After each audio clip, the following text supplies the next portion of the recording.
Dobrodošli na prezentaciju zašto, a ne kako pozajmljivanje funkcioniše. Mislim da je ova tehnika veoma važna, jer dosta ljudi koji znaju matematiku poprilično dobro ili imaju napredno znanje nisu u potpunosti sigurni zašto pozajmljivanje funkcioniše.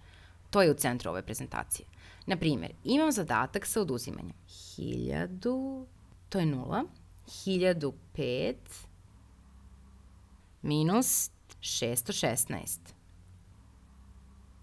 Ono što ću uraditi jeste da ću napisati isti zadatak na malo drugačiji način. Možemo to nazvati dužom verzijom. 1005. Ono što ću uraditi jeste da ću odvojiti brojeve u njihovo odgovarajuće mesto. To je jednako 1000 plus, hajde da kažemo 0 stotina, plus 0 desetica, plus 5. U redu. 1005 je samo 1000 plus 0 plus 0 plus 5. I onda minus 616.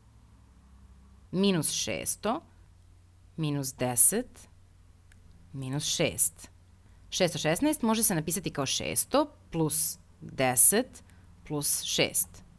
I stavim minus zato što oduzimam celu stvar. Hajde da rešimo ovaj zadatak. Ako ste upoznati sa tim kako oduzimanje funkcioniše, ova petica je manja od 6. Moramo nekako da napravimo 5 da bude veći broj od koga možemo da oduzmemo 6. Znamo iz klasičnog pozajmljivanja da moramo da pozajmimo 1 sa nekog mesta da napravimo da ovo bude 15. Ali ono što ja želim da vidim, odnosno da razumem odakle 1, odakle dolazi 10. Zato što pretvarate 5 u 15, u stvari morate dodati 10. Ako gledamo ovaj gornji broj, jedino mesto odakle 10 može da se uzme jeste od 1000.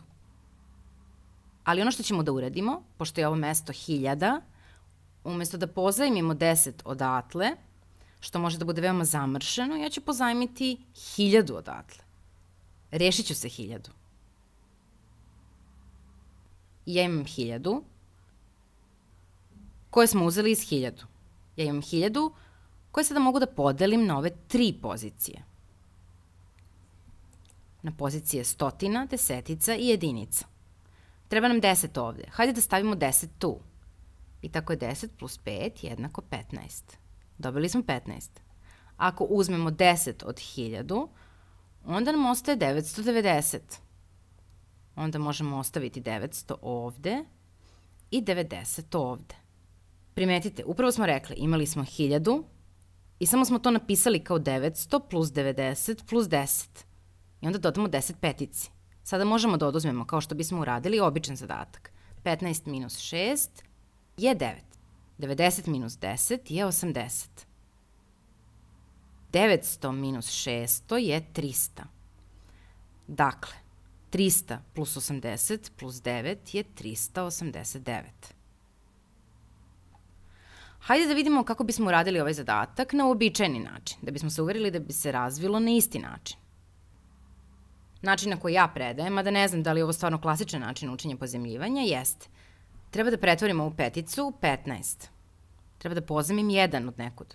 To znamo sa ove strane zadatka, da smo zapravo pozajmili 10, zato što je to način da pretvorimo u 15. Ako ćemo da pozajmimo 1, da li mogu da pozajmim 1 od 0? Ne. Da li mogu da pozajmim 1 od ove 0? Ne. Mogli bismo da pozajmimo odavde, ali ja pozajmljujem od 100, u redu. Onda 100 minus 1 jednako 99. To je način kako ja radim. 15 minus 6 je 9. 9 minus 1 je 8. I 9 minus 6 je 300. Ovaj način je očigledno brži i mislim da možete da kažete da je lakši. Ali mnogo ljudi bi moglo da kaže, dobro, to izgleda kao magija. Uzeli ste tu peticu, stavili 1 i onda pozajmili 1 od ove 1000. Ali zapravo, šta smo uradili je ovde. Uzeli smo 1000 od ove jedinice i rasporedili smo tu 1000 na mesta stotina, desetica i jedinica. Hajde da uradimo još jedan primjer. Mislim da bi ovo moglo da bude malo jasnije zašto pozajmljivanje funkcioniše. Uradit ćemo još jedan jednostavan zadatak. Obično krenem sa zadatkom koji može da zbuni dosta ljudi. Recimo da imam 732 minus, uradit ću jedan veoma jednostavan, minus 23. Ova trojka je malo čudna.